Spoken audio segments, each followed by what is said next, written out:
দেখো বন্ধুরা, এই যে বাবুকে স্কুল থেকে নিয়ে আসলাম, নিয়ে এসে দেখো গরমে ঘেমে যায় প্রতিদিন। এই দেখো ড্রেসগুলো কি নোংরা করে ফেলে স্কুলে, ওর জন্য একটু কেচে দিলাম, কেচে এবার মেলে দিয়ে আসবো।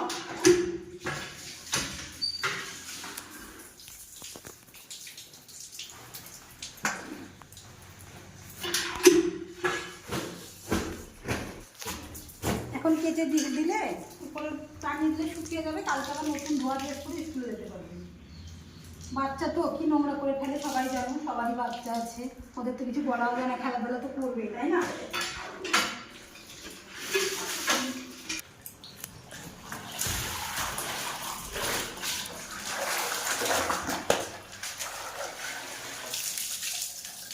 এই জামাগুলো কাঁচা এগুলো ধুয়ে নিই, দিয়ে চলো দোতলার ব্যালকনিতে মেলে দিয়ে আসবো।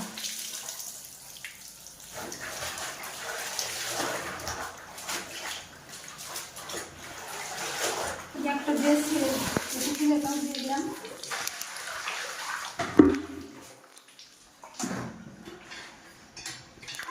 চলো বন্ধুরা এবার ছাদে গিয়ে মেলে দিয়ে আসি।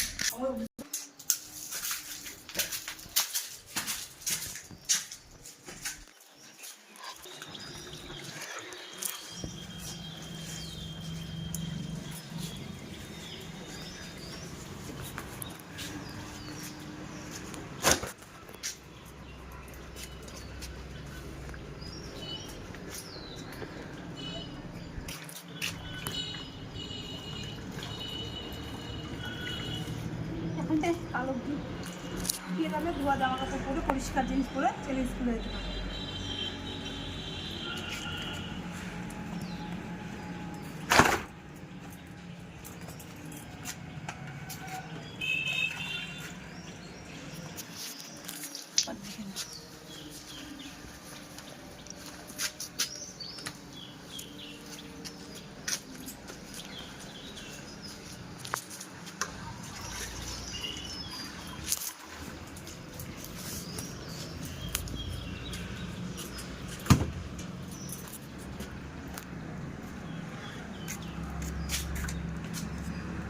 এবার তো আমি একটু জল নিয়ে এসেছি, উপরে আমার ড্রাগন গাছ আছে, এই গাছগুলোতে একটু জলটা দিয়ে আসি।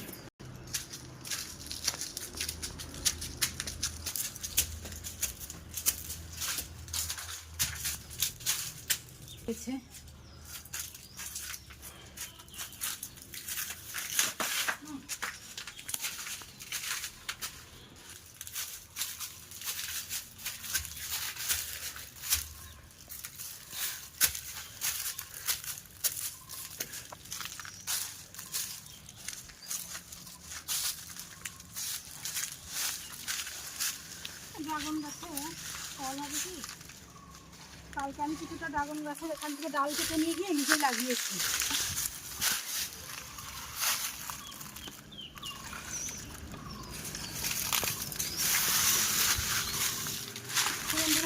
ড্রাগন গাছে ড্রাগন হবে কি আদৌ কোনো দিন জানি না, কি হবে জানি না। কালকে এখান থেকে দুটো ডাল কেটে নিয়ে গিয়ে লাগিয়েছে আলাদা করে, জানো বাবু?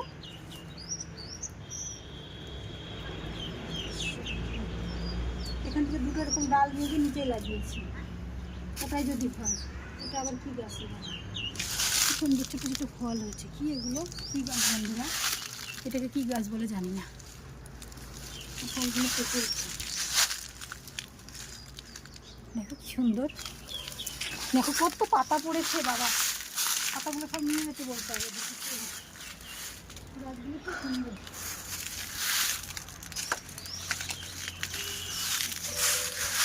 কোনো কিছুই পড়ে থাকে না। এই দুদিন আগে পাতা সব ধরিয়ে দিল, আবার দেখো নতুন পাতা গজিয়ে গেছে। কালের বিবর্তন, কত সুন্দর।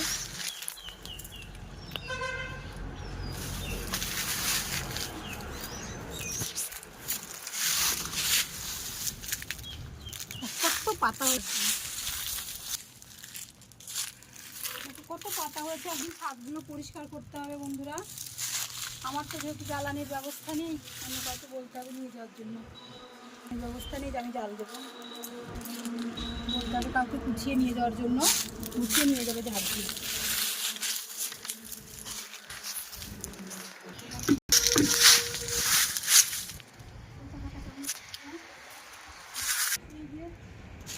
টানানোই থাকে আমাদের বাড়িতে, এটাকে নামানো হয় না, এরকমই কাছে উঠতে থাকে।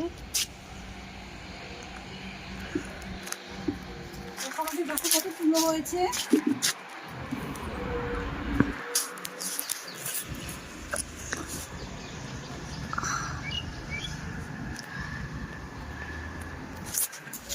কত তুলো ধরেছে গাছে, দেখেছো বন্ধুরা? দেখো কত তুলো হয়েছে, প্রচুর তুলো হবে। এখন তো একটু ছোট ছোট দেখা যাচ্ছে না, এরপরে অনেক তুলো হবে। এই গাছের পাতাটা কেমন লাল হয়ে গেছে, এই গাছের পাতাটা কেমন লাল হয়ে গেছে, এটাও পড়বে দুদিন পরে, ঝরে পড়ে যাবে সব। এই গাছগুলো নতুন পাতা হয়ে গেছে। দেখো পুকুরটায় কত পাতা পড়েছে, পাতাগুলো তোলাও যাবে না, কত পাতা পড়েছে বলো।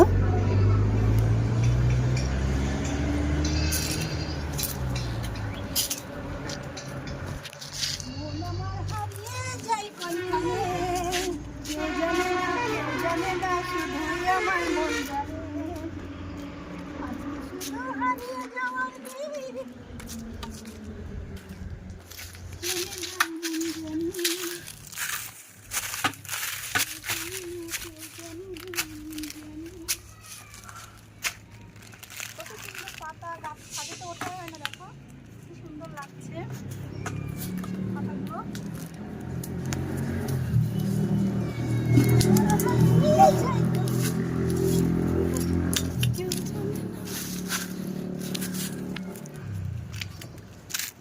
চলো এবার নিচে যাই, ছাদটা কিন্তু সেই সুন্দর লাগছে, আশা তো আর হয় না।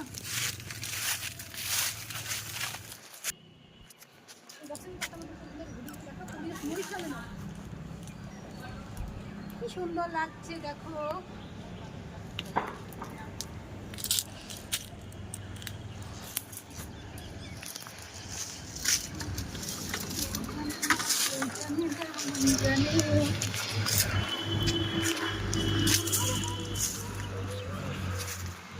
এই গাছগুলো দেখো পাতা হবে, ছোট ছোট পাতা হয়েছে।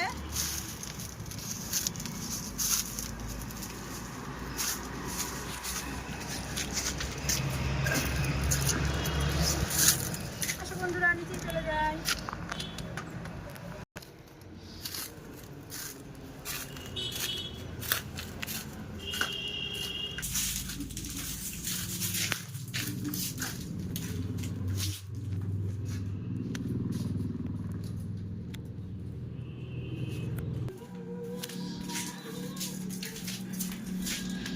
থেকে কত সুন্দর দেখা যাচ্ছে ফুল ফলগুলো, কত পাখি আমার গাছটায়। আর এই যে কম্বলটাকে একটু মেলে দিয়েছিলাম বন্ধুরা, এটাকে একটু ছেড়ে দূরে নিয়ে যাবো, এটাকে একদম বাক্সে তুলে দেবো, এরা আর লাগবে না। কি ভারী গো,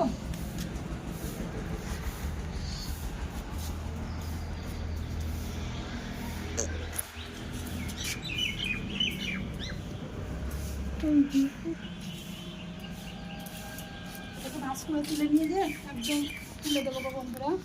বলো তোমাদের কার কার শীতের কম্বল, লেপ কম্বল তোলা হয়ে গেছে বলো। কি ভারী গো, দেখো কি ধুলো উঠছে।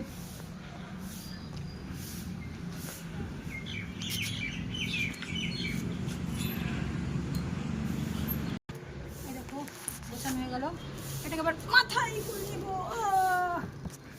চলে এসো,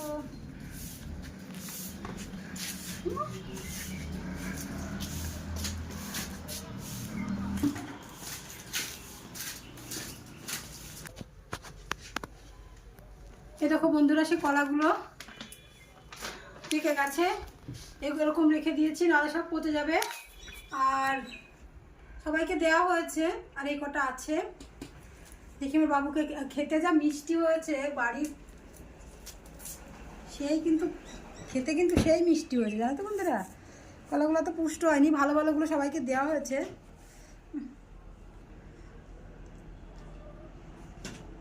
খেতে কিন্তু সেই মিষ্টি। দেখি আমার বাবুকে দিয়ে দেখি কেমন বলে।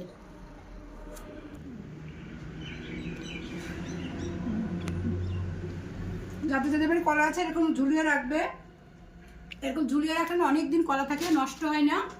আর বাইরে নিচেতে রেখে দিলে ইঁদুর বাদুরে খেয়ে নেবে, ঢাকা দিলেও পচে যাবে, গরম যেহেতু পড়ে গেছে।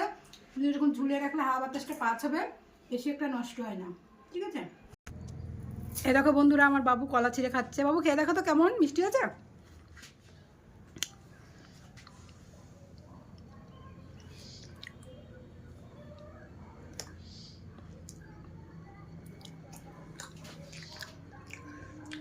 কলাটা অতটা পুষ্ট না হলেও খুব মিষ্টি আছে, খুব। বাড়ির জিনিস ফেলে তো দেওয়া যায় না, তাই না? খেতে তো হবেই। এই কয়েকদিন আগে মনে হলো যে এত কাঁচা কলা কি করে খাবো, সব তো ফেলেই দেবো। আর আজকে এত সুন্দর কলা, আমি তো দেখি অবাক। হ্যাঁ, ওই যে বস্তায় পুড়ে রেখেছিলাম না, ওর জন্যই ভালো হয়েছে। দেখুন বন্ধুরা, কি ভেতরটা কি সফট। হ্যাঁ, যার যার বাড়িতে কলা আছে এরকম ঝুলিয়ে রাখবেন, তাহলে কলাটা বেশি দিন টিকবে। হ্যাঁ একদম। আর একদম যদি কাঁচা কলা হয়, আমাদের মতো যদি কারেন্টের লোক এসে যদি কেটে দিয়ে যায়, বস্তার ভেতর ফুটবে, একদম বন্ধ করে রাখবেন, দুদিন পর একদম এইরকম পেকে যাবে। হ্যাঁ, আমি তো ভাবতেই পারি যে এরকম পাকবে, বলো। দেখো কত সুন্দর পেকে গেছে। আর দুটো খাও। খাবো। খাও। আমার হনুমান বাবা এখন কলা খেতে বসেছে। হ্যাঁ, এখন ছিঁড়ো। আর ও বাবা, একটা কলা ছিঁড়তেই।